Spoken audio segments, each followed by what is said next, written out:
La verdad que cuando uno empieza a hablar de producción tiene que aclarar que los grupos Cambio Rural básicamente están orientados a los productores más chicos, los que necesitan mucho más desarrollo tecnológico, a aquellos que por ahí tienen como lejano el tema de tener una asesoría privada o particular.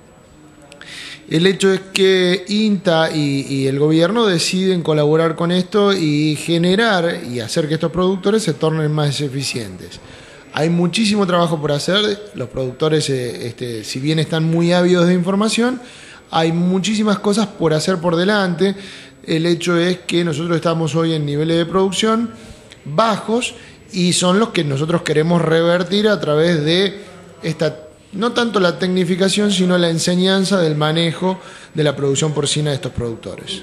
Días atrás tuvimos una entrevista con el ingeniero Uccelli, que él nos hablaba de un buen momento, hacía un balance con respecto al 2011 y uno teniendo contacto con los productores porcinos, los pequeños productores, estaban indignados en el 2011 por el ingreso de la carne porcina de Brasil, de Chile y de Dinamarca. En este caso, Brasil en el 2012 arrancó no ingresando su carne porcina. ¿Esto es positivo? Es positivo hasta cierto punto. Hay que reconocer la verdad que desde el gobierno, desde las diferentes instituciones como INTA, como la Asociación de Productores, como un montón de instituciones vinculadas a la producción porcina, hemos incentivado el consumo de carne de cerdo. El hecho es que yo no sé si hemos crecido históricamente de los 7 u 8 kilos que nos comíamos. Sí sé que hemos cambiado mucho la costumbre de consumo. Nosotros consumíamos demasiado fiambre y solo 1 o 2 kilos de corte fresco. Y en la actualidad esa historia un poco se ha revertido. Tenemos un alto consumo de corte fresco y menor cantidad de fiambres. Lo que sucede con esto, básicamente, es que nosotros encontramos una altísima demanda de corte fresco que antes no existían, y el hecho es que si nosotros subimos entre 10 hasta 10 o 12 kilos per cápita, hoy la producción del país, considerando granjas eficientes, poco eficientes o nada eficientes, no llegamos a cubrir esa demanda. Entonces, si bien la entrada de Brasil actúa como un regulador de precios y muchas veces ha sido utilizado con ese sentido, es necesario que ingrese carne de afuera en ciertos momentos porque nosotros no llegamos a cubrir la demanda. ¿Cuánto tiempo llevaría, escuchándote, el mejor ejemplo argentino, ¿no? Pedimos que no ingrese carne brasilera, pero tampoco estamos preparados para afrontar un mercado como lo es este incremento de la producción porcina. ¿Cuánto tiempo llevaría para estar tranquilos que no haya ingreso y, muy por el contrario, poder exportar nuestra propia carne? Es un desafío bastante interesante y es una pregunta difícil de responder. El tema principal pasa porque primero hay que ver hasta dónde crece el consumo. El hecho del crecimiento demasiado rápido de consumo hará que obviamente las granjas que se vayan generando y se vayan creando en este sistema no sean suficientes para abastecer el mercado interno.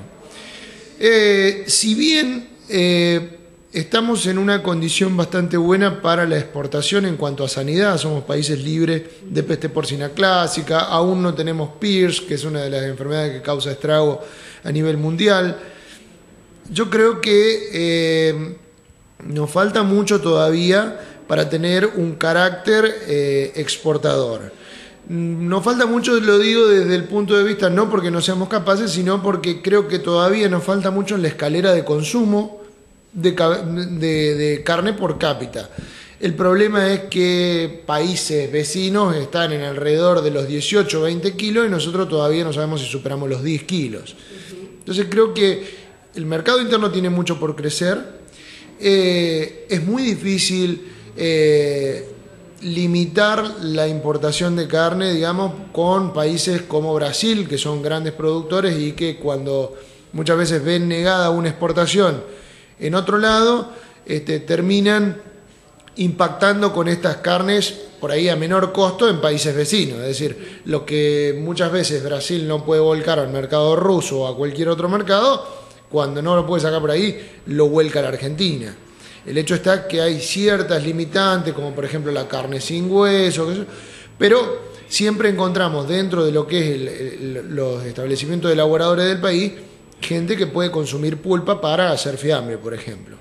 Entonces, yo creo que es de hecho, ya se ha estado trabajando en un plan de desarrollo, un plan agroalimentario nacional más que interesante, y yo creo que este plan no es muy ambicioso, porque estamos hablando de un plan de 30 años, y me parece que la verdad que es un plan más que sensato y precavido, y la verdad que por ahora lo que veníamos viendo con respecto a cuántas granjas más nuevas necesitan y se van formando, son números que se vienen dando. Otra de las cosas que es muy difícil de evaluar, como te decía, es ver qué cantidad de granjas pequeñas pueden tornarse eficientes y pueden pasar a producir más. Porque cuando uno toma números, es decir, cuántas granjas o cuántas madres hay produciendo, bueno, el número puede ser muy grande, pero en realidad, si la eficiencia de las madres es baja, nos encontramos con que tenemos la mitad del número de madres trabajando. Entonces, eso hace un poco a que sea muy difícil de calcular ese número, ¿no? Difícil tarea la de ustedes, ¿no? Porque por un lado están con la cantidad, pero también deben respetar el tema de la calidad. No, lógico, esto es una carrera muy pareja, digamos, o sea, si se intenta lograr, no se puede lograr cantidad sin calidad. Se lo preguntaba básicamente por el tema de la heterogeneidad que hace instantes estuvimos hablando y que todavía, bueno, no se ha logrado una producción bastante pareja. Sí, el hecho es que justamente el tema de los grupos de cambio rural intenta, a través de la agrupación y valga la redundancia, el juntar a los productores que comiencen a trabajar con un mismo designio o destino, es decir, que empiecen a tratar de aunar genéticas, aunar tipos de manejo, o muchas veces conjeturar, armar en sí cadenas de producción entre ellos mismos, haciendo una parte cada uno, de manera que puedan obtener un producto parejo y que el mercado lo necesite.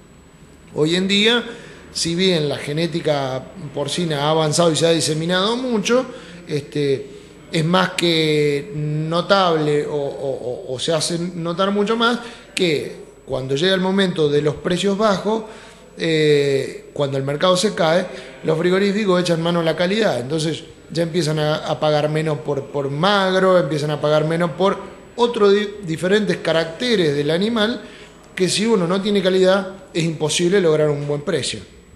El panorama es más que promisorio, como lo que veníamos diciendo. La verdad es que hay que adecuarse a las tecnologías actuales y tratar de producir en forma eficiente. Creo que hay que aprovechar todas estas situaciones, reuniones de cambio rural, capacitaciones que brinda el INTA, como ha sido también otras empresas privadas que capacitan al productor y lo que hacen es ayudarle a que esa eficiencia se lleve a cabo en el campo. El mensaje es que nosotros tenemos un gran desafío por delante. Hay que producir casi el doble de los kilos que se producen hoy para evitar que por lo menos alguien diga necesito comprar algo afuera. Producir más no significa poner más madres, sino producir correctamente con las madres que hay. Para eso está instituciones como INTA, que ayuda, capacita y trata de llegar a los productores más chicos, los que quizás más necesitan con respecto al asesoramiento. Y bueno, que por favor se acerquen a esas instituciones si todavía no lo han hecho, que se lleguen y vean cómo tratar de trabajar dentro de los grupos. Los grupos han progresado muchísimo.